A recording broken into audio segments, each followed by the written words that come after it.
চন্দন, তুমি আবার এসেছো এখানে, কিসের জন্য এসেছো তুমি? কৈফিয়ত দিতে। কিসের কৈফিয়ত?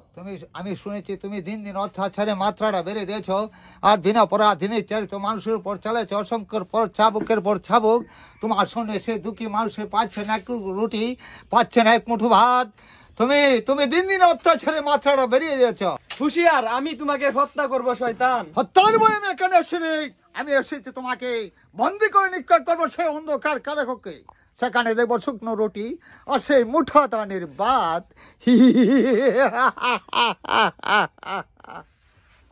শিবনাথ বাবু, পুনরায় যদি আমার সেই দেবতুলকানের ভাইয়ের বিরুদ্ধে আবার চক্রান্তের জাল তৈরি করতে চাও, তাহলে আজ তোমাকে ক্ষমা করবো না।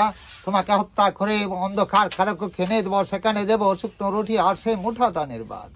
আর তোমাকে হত্যা করে আমার রাজ্যের মানুষকে জানিয়ে দেবো সে বেঈমানি শাস্তি হচ্ছে শুধু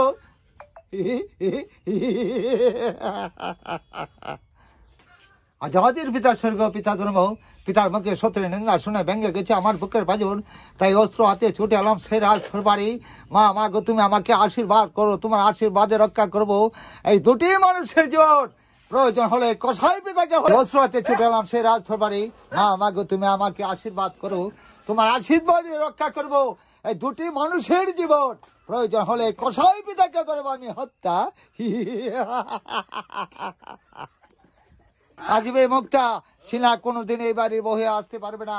কথার যদি আত্মা কি পিতা চলে যাচ্ছি পিতা, যাবার আগে আপনাকে বলে যাচ্ছি পিতা, এই টাকার বিনিময়ে আপনি আমাকে বিক্রি করে দেবেন না।